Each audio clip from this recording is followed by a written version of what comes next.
Hi everyone, this is Suresh Naidu, team Shine India. మన Shine India academy YouTube ఛానల్లోని ఇటీవల మనం టీజీపీఎస్సీ గ్రూప్ 2లో సక్సెస్ పర్సనాలిటీస్ తాలూకా ఇంటర్వ్యూస్ అనేది ఇవ్వడం జరుగుతుంది. అందులో భాగంగానే TGPSC group 2 overall state wide 24th rank సాధించిన జి రాకేష్ గారు మన ముందున్నారు. Welcome to Shine India.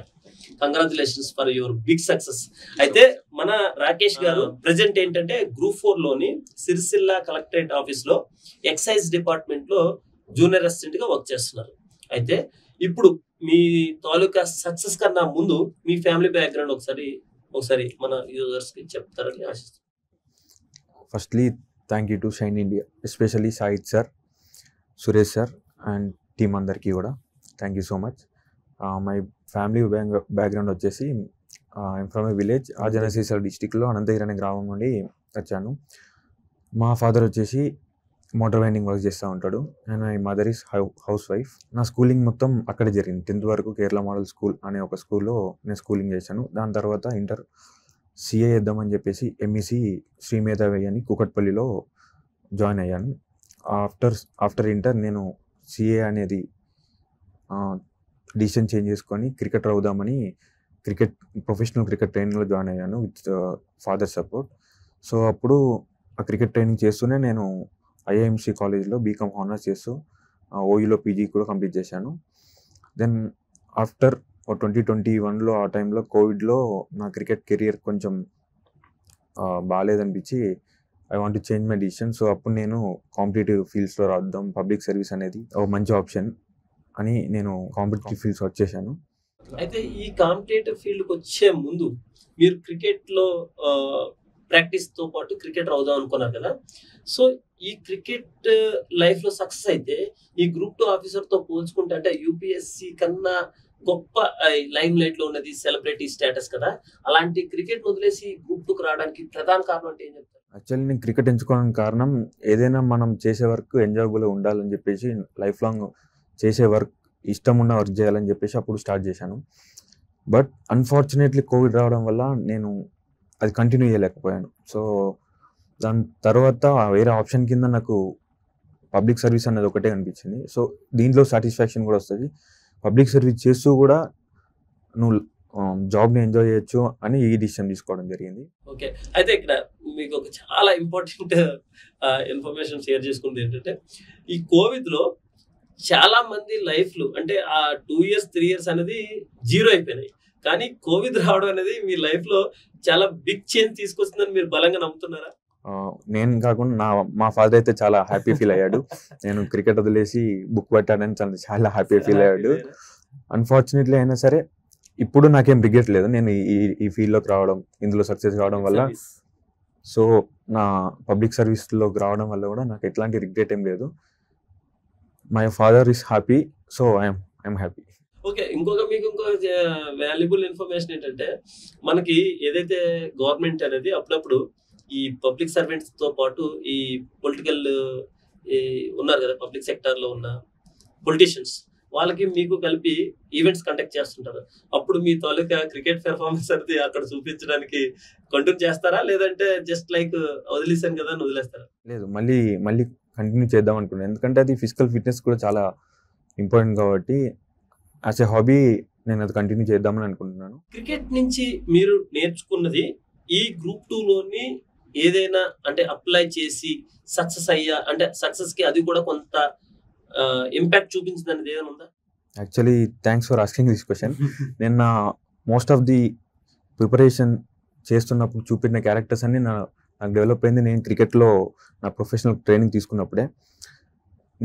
ఎందుకంటే అప్పుడు ఒక యునీక్ కెరీర్ ఎంచుకున్నా కాబట్టి నన్ను నేను ప్రూవ్ చేసుకోవడానికి నన్ను నేను చాలా షేప్ చేసుకోవాల్సి వచ్చింది. సో అప్పుడు నన్ను నేను సెల్ఫ్ మోటివేట్ చేసుకోవడం వల్ల నేను చాలా కొత్త క్యారెక్టర్స్ నన్ను నేను అడాప్ట్ చేసుకోవడం జరిగింది. అన్ఫార్చునేట్లీ క్రికెట్ అయిపోయినా ఆ క్యారెక్టర్స్ నాలో ఉండిపోయాయి. ఆ క్యారెక్టర్స్ వల్ల అంటే ఫర్సే ఒక హార్డ్ వర్కింగ్ నేచర్, ఒక కన్సిస్టెన్సీ ఉండడం, ఇలా ఒక పేషెన్స్గా ఉండడం, ఇది చాలా పెద్ద జర్నీ కాబట్టి పేషెన్స్ ఇస్ ద మస్ట్ అని ఇట్లాంటి క్యారెక్టర్స్ అన్ని నాకు గ్రూప్ 2 అని అంటే కాంపిటేటివ్ ఫీల్డ్లో ఉపయోగపడ్డాయి. అదే నేను ప్రధానమైన కారణం అని చెప్తాను. సో క్రికెట్ అనేది నాకు నేను ఆపేసినా కానీ అది నాకు మంచిగా చేసింది. హ్యాపీయెస్ట్ ఫీలింగ్ ఏంటంటే నాకు జనరల్ గా I'm being a cricket lover. నేను చాలా క్రికెట్ లవర్ని. మిమ్మల్ని చూస్తూ ఉన్నప్పుడు అంటే గ్రూప్ 2లో 24th ర్యాంక్ సాధించి మన షైన్ అకాడమీలో టెస్ట్ సిరీస్ రాసి దానికన్నా మీరు క్రికెటర్ అని క్రికెట్ ఆడారని తెలుసుకుంటే అది తెలిసినందుకే నాకు చాలా హ్యాపీ అనిపించింది.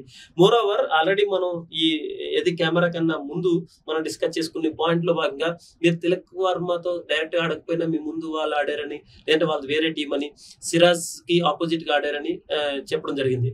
సో నాకు వాళ్ళిద్దరిని సెలబ్రిటీస్ గా చూస్తూ వాళ్ళని అంటే అరే వీళ్ళు మన ఇండియన్ ప్లేయర్స్ కదా అని ఫీల్ అయ్యారు కదా. మీరు వాళ్ళతో ఆడి అంటే ఎంతో కొంత ఏమంటారు కాంబినేషన్ ఆఫ్ క్రికెట్ ఆడారు. సో ఆ ఎక్స్పీరియన్సెస్ ఏమైనా 1-2? యాక్చువల్లీ వాళ్ళకి నేను తెలియకపోవచ్చు, బట్ వాళ్ళు తిలక్ వర్మ కానీ సిరాజ్ కానీ నేను ఇన్స్పిరేషన్ గా తీసుకున్న వాళ్ళు హైదరాబాద్ నుండి one of the best cricketers, they are the top cricketers in Hyderabad. So వాళ్ళని చూస్తున్నప్పుడు నాకు చాలా ఇన్స్పిరేషన్ అనిపించేది. And I'm fortunate to have seen them lively. So వాళ్ళ జర్నీ కానీ వాళ్ళు ప్రిపరేషన్ వాళ్ళ ట్రైనింగ్లు కానీ ఇవి నేను చూడడం వల్ల కూడా నాలో కొంచెం మోటివేషన్ వచ్చిందని చెప్పొచ్చు. ఓకే, ఇంకొక ఇంకా అంటే యాక్చువల్లీ ఇంటర్వ్యూ చేసినట్లేదు ఇన్ఫర్మేషన్ ఇచ్చట్టు అయినా కానీ నేను షేర్ చేసుకుంటాను. ఎందుకంటే యాస్పిరెంట్స్ అందరికీ తెలియాలి. ఎలా తెలియాలంటే మనకి మన షైన్ అకాడమీలోని సాయి కృష్ణారెడ్డి, నిఖితా రెడ్డి, తర్వాత రాకేష్ గౌడ్, శ్రావణి అని ఒక అమ్మాయి, తర్వాత మౌనిక అని ఒక అమ్మాయి, రాజశేఖర్ రెడ్డి, తర్వాత శ్రీధర్, ఇలా చాలా మంది, ప్రసాద్, ఇలా చాలా మంది టాప్ చేసేటోళ్ళు. కానీ ఏ ఫేజ్ లో కూడా మిమ్మల్ని నేను నోటీస్ చేయలేకపోయాను. రీజన్ ఏంటంటే అంటే సిన్సియర్ గా మీ పని మీరు చేసుకుంటూ వెళ్ళిపోతూ అంటే ఈ కోవిడ్ రాకపోయి ఉంటే మీరు క్రికెట్ లోనే సక్సెస్ అయ్యేటోళ్ళేమో అనిపిస్తుంది. ఎందుకంటే నేను ఎందుకు ఈ మాట అంటున్నానంటే మీరు క్రికెట్ లో సక్సెస్ అవుతారా లేదో నాకు తెలియదు, కానీ మన ఇండియాలోని అంటే మీరు క్రికెట్ వదిలేసి గ్రూప్ 2కి వచ్చి సక్సెస్ అయ్యారు అంటే సీరియస్ గా ఎఫర్ట్ పెడితే సక్సెస్ అవుతారని చెప్పడానికి మీరు నిదర్శనం. సో మీరు ఏ ఫేజ్ లోనైనా క్రికెట్ వదిలేసి గ్రూప్ 2కి వచ్చిన ఏ పాయింట్ లో కూడా రిగ్రెట్ లేదా? మళ్ళీ ఒక్కసారి రిపీట్ అయిన క్వశ్చనే కానీ నాకు అడగాలనిపిస్తుంది. స్టార్టింగ్ లో చాలా రిగ్రెట్ ఉండేది, ఎందుకంటే నేను చాలా ఎనర్జీ పెట్టిన దాంట్లో 5 years మై ఎనర్జీ కానీ మనీ కానీ మా ఫాదర్స్ చాలా హోప్స్ ఉండేది కాబట్టి ఒకేసారి ఆ హోప్స్ అన్ని నిజం కావని తెలిసినప్పుడు దాని నుండి బయటకు రావడం చాలా టైం పట్టింది కూడా. బట్ మూవ్ ఆన్ కావాలి కాబట్టి నేను మా పేరెంట్స్ దృష్టిలో పెట్టుకొని, నా కెరియర్ దృష్టిలో పెట్టుకొని, ఫ్యూచర్ దృష్టిలో పెట్టుకొని మూవ్ కావాల్సిన సమయం వచ్చినప్పుడు నేను చాలా టైం తీసుకొని ఆలోచించాను ఏదైతే నాకు సూట్ అవుద్ది, ఏదైతే అందులో. అప్పుడు నాకు అనిపించింది సెల్ఫ్ రియలైజేషన్ అంటే నేను పబ్లిక్ సర్వీస్లో సాటిస్ఫాక్షన్ పొందగలుగుతా. సో పబ్లిక్ రిలేషన్లో ఏదైనా జాబ్ చేయడం వల్ల నాకు నేను హెల్ప్ చేసుకున్నట్టు అవుద్దని నేను అప్పుడు కాంపిటేటివ్ ఫీల్డ్స్కి రావడం జరిగింది. అండ్ వచ్చాక ప్రిపరేషన్ స్టార్ట్ చేశాక అప్పుడప్పుడు అనిపిస్తుండే, but after getting this result ఈ రిగ్రెట్ అనేది ఎప్పటి నుంచి ఉండదు. కమింగ్ టు మన గ్రూప్ 2 ప్రిపరేషన్ దగ్గరికి వస్తాం. ఒక సగటు యాస్పిరెంట్కి ఇప్పుడున్న ఈ ట్రెండ్స్, మీరు ఆల్రెడీ మన గ్రూప్ 2 పేపర్ చూశారు, చుక్కలు చూపించారు పేపరు. ఆఫ్ కోర్స్ మీరు 24 ర్యాంక్ సాధించవచ్చు, మీ ప్రిపరేషన్ ఆ లెవెల్లో ఉంది. అయితే ఇప్పుడున్న ఈ ఎగ్జామ్ ట్రెండ్కి కోచింగ్ ఎంతవరకు అవసరం యాస్పిరెంట్కి? కోచింగ్ అనేది ఇంపార్టెంట్ అండి. చాలా మందికి డైరెక్షన్ లేకుండా వస్తారు కాబట్టి వాళ్ళకి కోచింగ్ అనేది ఒక డైరెక్షన్ ఇస్తుంది. అలాగని ప్రతి ఒక్కరికి కోచింగ్ అవసరం అని చెప్పను, ప్రతి ఒక్కరికి అవసరం లేదని చెప్పను. బట్ కోచింగ్ అనేది మీకు టైం ఉంటే మాత్రం ఖచ్చితంగా ఫస్ట్ కోచింగ్ తీసుకొని మీరు ఒక పాత్లో వాళ్ళు పెడతారు కాబట్టి మీకు సింగిల్ పాత్ ఉంటుంది కాబట్టి ఆల్రెడీ సగం హడిల్స్ మీకు తగ్గినట్టు అవుతుంది. మీకు డైరెక్షన్ లేదు అనిపించినప్పుడు మీరు కోచింగ్ ప్రిఫర్ చేయండి. ఆ కోచింగ్లో మీకు చాలా హడిల్స్ ముందే తొలగిపోతాయి కాబట్టి మీ పాత్ అనేది ఈజీగా అవుద్ది అండ్ షార్ట్ అవుద్ది. ఓకే, కోచింగ్ అయిపోయింది. కోచింగ్ తర్వాత అంటే నేను ఒక ఆర్డర్ అడుగుతున్నా. ఆల్రెడీ ప్రతి ఒక్క ఎవరు ఇంటర్వ్యూ చేసిన ప్రతి ఒక్క మన సక్సెస్ పర్సనాలిటీస్ తోని కూడా సేమ్ క్వశ్చన్స్ అడిగాను ఫార్మేట్. అయినా కానీ మీ దగ్గర నుంచి ఎలాంటి ఆన్సర్ వస్తుందని దానికోసం అడుగుతున్నా. కోచింగ్ తర్వాత రివిజన్ తర్వాత టెస్ట్ సిరీస్. ఓకే, కోచింగ్ అయ్యే గురించి చెప్పారు. రివిజన్ అనేది ఎలా ప్లాన్ చేసుకోవాలి, వీళ్ళకైతే ఎలా ప్లాన్ చేసుకోవాలి, మీరైతే ఎలా చేసుకున్నారు, మీరు ఎలా చేసుకున్నారు, నెక్స్ట్ నోటిఫికేషన్ కి ప్రిపేర్ అయ్యేటోళ్ళకి ఎలాంటి రివిజన్స్ ఉండాలి? యాక్చువల్ రివిజన్ అనేది నా ప్రిపరేషన్లో చాలా important thing, particular my thing. నేను డిఫరెంట్ యూనిక్ స్టైల్ రివిజన్ చేసిన అని నేను అనుకున్నాను, ఎందుకంటే చాలా మంది అలా చూడలేదు. నేను హాస్టల్లో పడుకొని కూడా రివైజ్ చేసాను. యాక్చువల్ మా రూమ్మేట్ షాక్ అయ్యేవాడు, ఎప్పుడు స్టడీ హాల్కి వెళ్ళకుండా హాస్టల్లో ఉంటున్నా ఎగ్జామ్ ముందు అనుకునేవాడు. కానీ కొన్ని రోజుల తర్వాత తనకు చెప్పిన, ఇది నా రివైజింగ్ స్టైల్, ఇది నేను హాస్టల్లో ఉండి అంటే ఒంటరిగా ఉండి రివైజ్ చేయడం వల్ల కాన్సన్ట్రేషన్ ఎక్కువ ఉంటుంది నాకు. అంటే మీ సింగిల్ గా ఎక్కువ ప్రిపరేషన్ కి ఎక్కువ అంటే మీకు మీరు ఎక్కువ టైం ఇచ్చుకునే వాళ్ళు. అంటే ఆఫ్ కోర్స్ మీరు మీ స్టైల్లో మీరు చెప్పారు కాబట్టి మీ వర్క్ ఇది. ప్రతి ఒక్కరికి రివిజన్ ఎంత వరకు ఇంపార్టెన్స్ అది? ఆబ్వియస్లీ రివిజన్ అనేది చాలా ఇంపార్టెంట్. ఎందుకంటే ఇది memory based, mostly memory based. Some part is concept oriented, but memory based కాబట్టి నువ్వు ఎంత రివైజ్ చేస్తే మనం ఎంత రివైజ్ చేస్తే అంత మనకు గుర్తుండిపోతుంది, అంత ఆన్సర్ చేయడానికి ఛాన్స్ ఎక్కువ ఉంటాయి. సో మీరు బుక్ 1 టైం చదివినా రివిజన్ 10 టైం చేసినా తక్కువ అవుతుంది ఇది. సో చదవడానికన్నా రివైజ్ చేయడానికి ఎక్కువ టైం కేటాయించండి. ఈ సక్సెస్ లో టెస్ట్ సిరీస్ పాత్ర ఏంటి? యాస్పిరెంట్స్ కి టెస్ట్ సిరీస్ ఎంతవరకు అవసరం? టెస్ట్ సిరీస్ లేకపోతే డైరెక్ట్ ఎగ్జామ్ రాయగలిగితే బౌన్సర్ రావచ్చు, ఏదైనా రావచ్చు. సో టెస్ట్ సిరీస్ అనేది యార్కర్ రావచ్చు, బౌన్సర్ రావచ్చు, క్లీన్ బౌల్డ్ అవుతారు.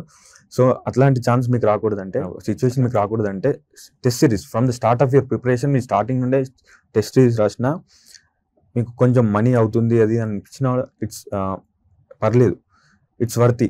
సో మీరు test series multiple test series ఇదే చేయాలని లేకుండా మల్టిపుల్ ఇన్స్టిట్యూట్స్లో తీసుకున్న, ఆన్లైన్లో ఫ్రీ కోచింగ్ తీసుకున్నా పర్లేదు. ప్రతిదీ మీకు పాజిటివ్ చేస్తే తప్ప నెగిటివ్ చేయదు.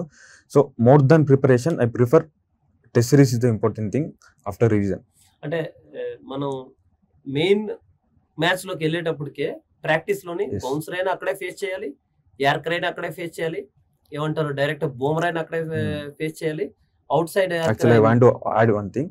ఈ టెస్ట్ సిరీస్ చేయడం వల్ల ఈ మెయిన్ ఎగ్జామ్ అండి, యాక్చువల్లీ మా ఫ్రెండ్ కూడా చెప్పారు, టెస్ట్ సిరీస్ చేయడం వల్ల మెయిన్ ఎగ్జామ్ అంటే మెయిన్ గ్రూప్ 2 ఎగ్జామ్ కూడా మాకు అది సిన్సియర్ అండ్ సీరియస్ ఎగ్జామ్ లాగా అనిపించలేదు. మేము డైలీ రాయడం వల్ల డైరెక్ట్ క్యాజువల్ కాన్ఫిడెన్స్ రాయగలం. అదే డైరెక్ట్ మ్యాచ్ ఆడితే నెర్వస్నెస్ వచ్చి మీ బెస్ట్ చేయలేకపోతారు, మీ యొక్క ప్రొడక్టివిటీ తగ్గిపోతుంది.